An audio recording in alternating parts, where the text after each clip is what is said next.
Not everybody thinks to ask this, and we do our best to tell homeowners this, but there are things when you're having your siding done in your house, there are things that you need to know that are beyond just the scope of we're putting siding in your house.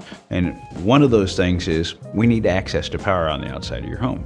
So if you're not a home that has an outlet on the outside of your house, we're going to ask you to run an extension cord out underneath the garage door so that we have access to power. Yeah, obviously we're working during daylight hours and most people work daytime as well. So not everybody's going to be home, but we need access to power. 2, we're nailing on the outside of your house. They're hammering away and shooting nails and screws and things like that on the exterior. And so anything on the interior of those exterior walls could fall down or knock over. So we'll always remind people when we start the siding project, anything you have that could fall down and bust or break or is heirloom to you and can't be replaced, take it down. Because we don't want to, damage that, and we can't obviously be liable for things like that. We run magnets, we're nailing, and it's construction, so they're working on the outside of your home. So sometimes nails or metal or stuff gets done.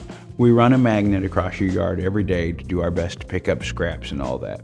But depending on certain times of the year, fall, where there's leaves everywhere, sometimes we miss stuff because it's underneath the leaves and the magnet doesn't find it or whatever.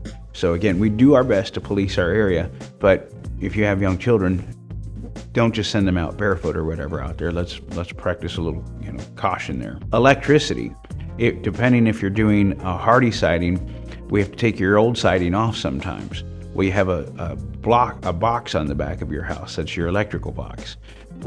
We can pull it away, but we can't put it back. That's the electric company's job to do that. So they have to be paid to do that. And again, our representatives cover this with you previous to that, but we're not allowed to put that back. So if you don't have to remove the siding behind the box, then you don't have to get the electric company involved or anything like that. But to certain cases, certain things. We do everything on the outside. There's pre-made blocks for outlets, for water spigots, for stuff like that. If you have a high efficiency furnace, there's pre-made boxes that for the exit for the high efficiency furnace, and we handle all that. And again, there's so many things when you're making your decisions on your siding that for the representative to cover everything with you, like we're gonna do this, we're gonna do this and all that, most people won't retain everything we tell them. But suffice it to say, when Thermo King does a coverall on your siding, we handle everything. Soffit vents, the outlets, the water spigots, the light blocks, you have exterior lighting, outside outlets, all that's taken into consideration. We handle it for you. You don't have to worry about it.